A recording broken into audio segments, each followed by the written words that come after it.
শিশুরা না খেয়ে মরতেছে, ইসরায়েলের হামলা, এই হামলার সাথে মাজারের হামলা একই জিনিস, এর কোনো ভিন্নতা নাই। কারণ ওইখানে বেশিরভাগ বড় বড় মাজারে একবেলা খাওয়া দেয় দানের টাকায়। 2 নাম্বার হচ্ছে যে ওইখানে প্রচুর মানুষের যারা থাকার জায়গা নাই, খাবার জায়গা নাই, নিরাশ্রয়, সংসারে বা পরিবারে তাদের জায়গা দেয় না, যাদেরকে আমরা পাগল বলি, এরকম মানুষও কিন্তু এখানে থাকে।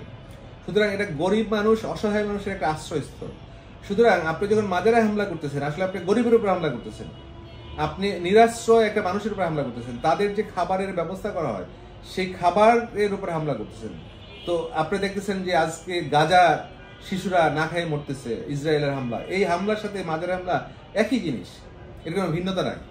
একটা মতাদর্শিক অন্ধত্বের একটা রিফ্লেকশন দেখতেছি, কিন্তু এটা ফেরাউনের চেয়ে খারাপ সময় যাচ্ছে, এটা আসলে বলাটা ঠিক হবে না। কারণ আমরা গত 15 বছর আসলে কোনো কথা বলতে পারি নাই, এবং কথা বলতে না পারার কারণে মানুষের মধ্যে নানা ধরনের ক্ষোভ তৈরি হয়েছে এবং তার বিকৃত কি বলা যায় রূপ নিচ্ছে। যেমন বাংলাদেশে যে আজকে আপনি যে ধরনের কি বলা যায় ধর্মবাদীদের এক ধরনের লাফালাফি দেখতেছেন, এটার পিছনে কিন্তু শেখ হাসিনার দায় আছে। কারণ শেখ হাসিনাই কিন্তু এগুলোকে উত্থানের পিছনে কারণ এই যে বিনা বিচারে যখন আপনি খুন করছেন, জঙ্গি বইলা বাড়ি উড়াই দিচ্ছেন, তারপরে হত্যা করছেন, এইটার ফলে কিন্তু মানুষ আরো এই অন্ধত্বের দিকে চলে গেছে, সেইটার ফল আমরা ভোগ করতেছি।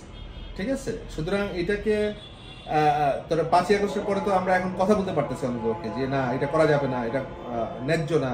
হ্যাঁ, আমরা শেখ হাসিনার সংস্কৃতি বাংলাদেশে আর ফিরে আসুক, এটা আমরা চাই না। সুতরাং এটা আমি ওইভাবে দেখি না। আচ্ছা, কোরআন অবমাননার ব্যাপারটা আমি ডিটেল জানি না, তবে পত্রিকায় যদি আমি দেখলাম, যদিও ডিটেল না, নিশ্চয়ই কোনো ধর্মের উপরেই বা কোনো ধর্মগ্রন্থের উপরেই অন্যের অশ্রদ্ধাটা এইটা ভালো জিনিস না। এটা মূল্যবোধের দিক থেকেও আমি মনে করি যে গণতন্ত্র বিরোধী, কারো উচিত না এইটা করা।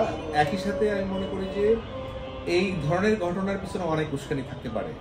সেটা ধরেন এটাকে সেবোটাইজ করার এক ধরনের উদ্দেশ্য থাকতে পারে, যে একটা বাংলাদেশের দাঙ্গা লাগানো, যে হিন্দু মুসলমানের দাঙ্গা লাগানো, কারণ এই ধরনের কোনো একটা উদ্দেশ্য এটার পিছনে থাকতে পারে। যদি থাকে আমি অবাক হব।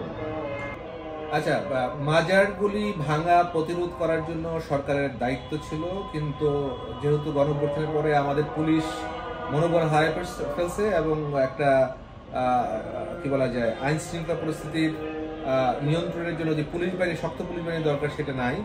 সেই কারণে সরকার কাজগুলি করতে পারে না। কিন্তু তারপরেও আমি মনে করি এটা সরকারেরই দায়।